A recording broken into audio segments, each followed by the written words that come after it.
Hello my dear friends, कैसे हैं आप सब। उम्मीद है कि बेहद अच्छे होंगे। मैं सौरभ सर आज आपके लिए रूट का चैप्टर लेकर आया हूं, जो कि आप सभी को बेहद अच्छे से पता होगा कि जो आपका पेड़ होता है, ये वनस्पति विज्ञान में बॉटनी के लेक्चर में आता है। जो कि आपका पेड़ होता है, उस पेड़ की जो नीचे का जड़ होता है उसी को इंग्लिश में हम लोग रूट बोलते हैं। और जो फ्रेंड्स जड़ जो शब्द है, आपका जड़ जो शब्द है, ये उर्दू का शब्द है और इसी को मूल भी बोला जाता है। जड़ को फ्रेंड्स मूल भी बोला जाता है और वो जो मूल शब्द है, मूल शब्द आपका हिंदी का शब्द है। इसीलिए हमने आपको यहाँ पर तीनों नाम दर्शा दिए हैं, रूट, मूल तथा जड़।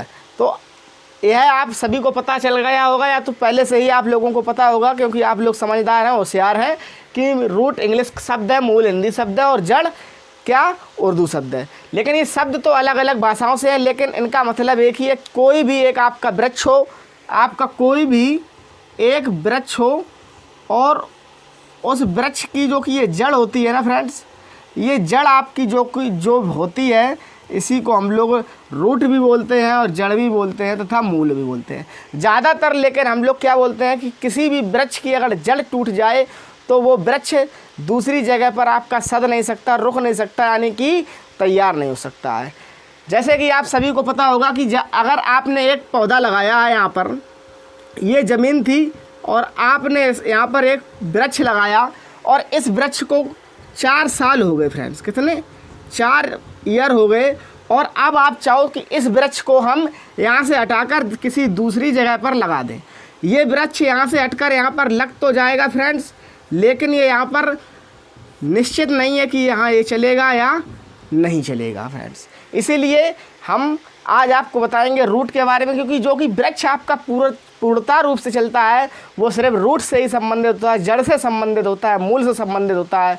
तो इसको बताने से पहले हम आपको सबसे पहले बता दें कि जड़ क्या है। जड़ की परिभाषा को देखते हैं। जड़ की परिभाषा क्या है? अगर जड़ की परिभाषा आपको पता चल गई तो ये मान लीजिएगा आपको पता चल जाएगा कि रूट की क्या है, ठीक है, जड़ क्या है। इसीलिए जड़ की परिभाषा को सबसे पहले देखते हैं और फिर उसको बारे में बताएंगे कि जड़ कितने प्रकार के होते हैं, जड़ के क्या कार्य होते हैं, जड़ का कार्य कहाँ पर किस जगह क्यों होता है। आइए फ्रेंड्स देखते हैं जड़ क्या है। तो आइए फ्रेंड्स देखते हैं हम क्या कि जड़ क्या है। अभी तक हमने आपको बताया कि अगर एक जगह से दूसरी जगह पर किसी भी पौधे को रखा जाए या उगाया जाए कुछ वर्षों के बाद, तो वह पौधा नहीं चल सकता है और चल भी सकता है। अगर उसकी रूट होती हैं, जड़ें होती हैं, वो मतलब बिल्कुल सही है, एक भी जड़ टूटी नहीं है, तो हो सकता है वो चल जाए, या तो वातावरण के ऊपर भी कुछ थोड़ा बहुत होता है। तो यहाँ पर देखिएगा जड़ क्या है। यहाँ पर आपको बता दें मूल या जड़, जो कि मूल शब्द है और जड़ शब्द है। ये आपको हम पहले ही डिस्कस करा चुका हूँ कि रूट, मूल, जड़ ये नेम एक ही है। इसीलिए यहाँ पर मूल या जड़ पौधे के अक्ष का वह भाग है, यानी कि जो हम बोल सकते हैं जो कि पौधे के किसी अक्ष का ये भाग है, ठीक है। तो ये जो भाग है आपका क्या है? जड़, ठीक है। तो ये पौधे के अक्ष का कौन सा भाग है? ये पौधे के अक्ष का मुख्य भाग कौन सा होता है? जड़। इसीलिए आपसे क्वेश्चन में इस प्रकार का भी एक क्वेश्चन बन सकता है पेपर में कि पौधे के अक्ष का मुख्य भाग बताइएगा कौन सा है। तो पौधे के अक्ष का मुख्य भाग है आपका जड़, ठीक है, जो प्रायः भ्रूण के मूल्यांकुर से विकसित होता है। आप लोगों को अच्छी तरह पता होगा कि भ्रूण क्या होता है, अगर पता नहीं है तो देख लीजिएगा।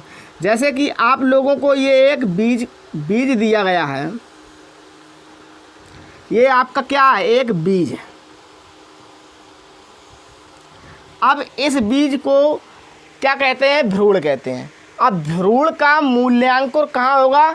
भ्रूण का मूल्यांकुर होगा, जैसे ये ज़मीन है, ज़मीन के अंदर आपने बीज को लगाया, भ्रूण को लगाया, तो भ्रूण का मूल्यांकुर होगा यहाँ पर नीचे की तरफ। कहाँ होगा फ्रेंड्स? नीचे की तरफ जड़ बनेगी ना। कोई भी पौधा हो उसकी जड़ कहाँ बनेगी? नीचे की तरफ।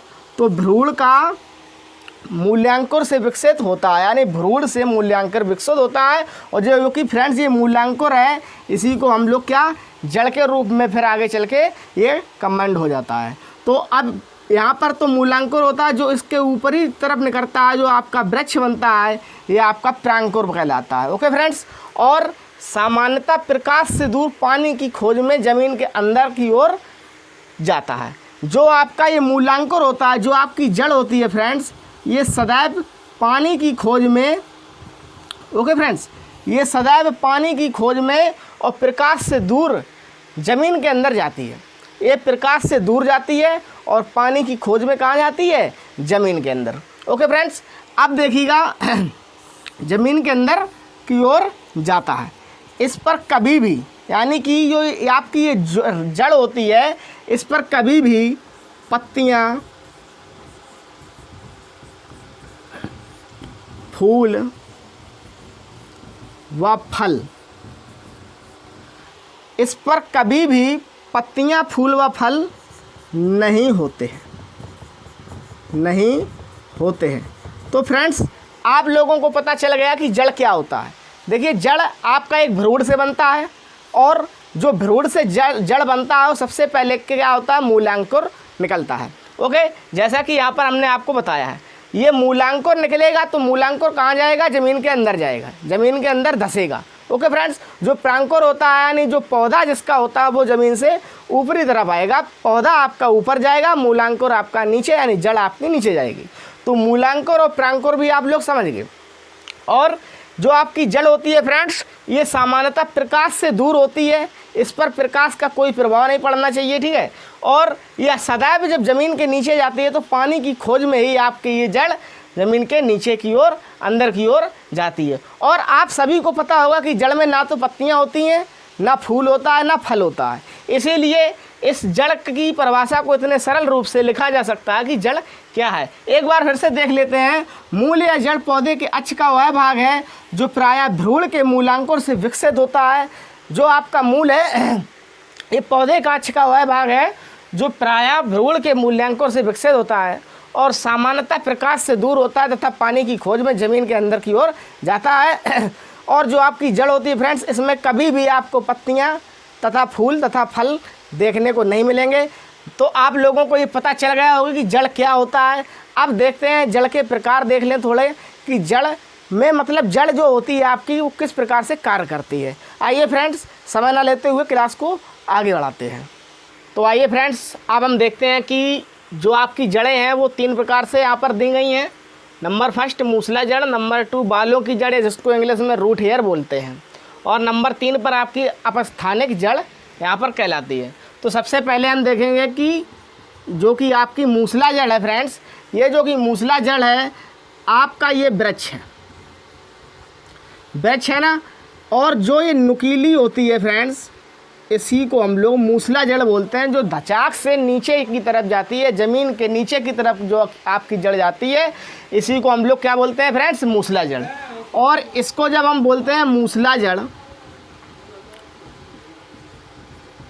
इसको बोलते हैं मूसला जड़। अब हम बात कर ले बालों की जड़, यानी जिसको बोलते हैं रूट हेयर, है ना फ्रेंड्स। अब जो रूट हेयर होता है, जैसे आपकी ये मूसला जड़ है, ये आपकी मूसला जड़ हो गई। अब इसमें जो रूट हेयर होते हैं, यही एक जो जड़ जाती है सबसे नीचे, उसका काम होता है पेड़ को खड़ा रखना, पेड़ को गिरने ना देना, आंधी व तूफानों से बचाना। और जो इसके बगल से जो कि ये रूट हेयर होती हैं, इस प्रकार की जड़ें जाती हैं, इसको बोलते हैं फ्रेंड्स रूट हेयर, है ना फ्रेंड्स। आप सभी को पता होगा कि एक मूसला जड़ में काफ़ी रूट हेयर होते हैं, उसी को बोलते हैं बालों की जड़। और ये जो कि आपका होता है फ्रेंड्स रूट हेयर, जो कि आपका ये होता है, ये आपका क्या काम करता है? ये आपका करता है जल अवशोषित का, यानी कि ये आपका जल, यानी कि जो पेड़ होता है, पेड़ की जो मूसला जड़ होती है उसका काम पानी खींचना नहीं होता है।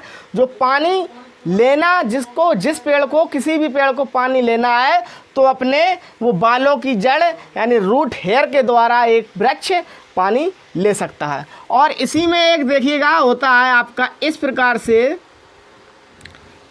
से आपका होता है मूसला जड़ में जो नीचे होता है वाइट कलर का, वो क्या करता है कि मिट्टी को खोदता जाता है, धीरे धीरे मिट्टी को खोदता जाता है और ये जड़ नीचे की तरफ बढ़ती जाती है और रूट हेयर भी इसके साथ बढ़ते जाते हैं। क्यों?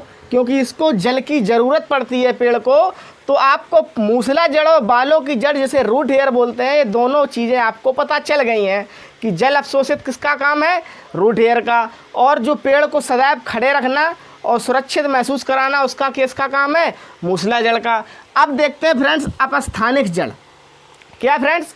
अपस्थानिक जड़।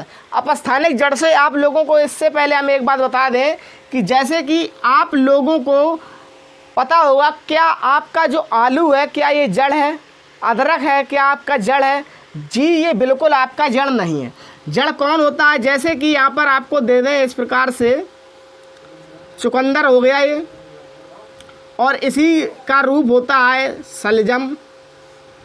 ठीक है फ्रेंड्स, ये यानी कि और होता है आपका ये गाजर, इसी का रूप होता है आपका मूली का। गाजर, मूली, चुकंदर, यानी कि हम बोल सकते हैं जो भी नुकीले फल हैं या नुकीले पेड़ हैं जिनकी जड़ें नुकीली हैं, उसको हम लोग बोल सकते हैं क्या? जड़। किसी भी पेड़ की अगर जड़ नुकीली है या फल, ये देखो खाने योग्य चीज़ें हैं, आप मूली भी खाते हो, गाजर भी खाते हो, शलजम, चुकंदर सब कुछ खाते हो ना, तो इस ये खाने की चीज़ें हैं, इनके जो नुकीले आपने देखा होगा ज़मीन के अंदर दचाक से जो कि नुकीला होता है, उसको हम लोग बोलते हैं क्या? जड़। अब आपको पता होगा यहाँ पर जो कि जिस प्रकार का आपका आलू का रूप होता है, इसमें आपको कहीं नुकीला पार्ट महसूस होगा? नहीं होगा। जब आपको किसी भी खाने योग्य वस्तु में नुकीला पार्ट महसूस ना हो तो वो आपकी क्या? जड़ नहीं कहलाएगी फ्रेंड्स। ओके फ्रेंड्स, और यहीं पर देखिएगा, ये आपका आलू हो गया, ठीक है, ये आपका जड़ नहीं कहलाएगा।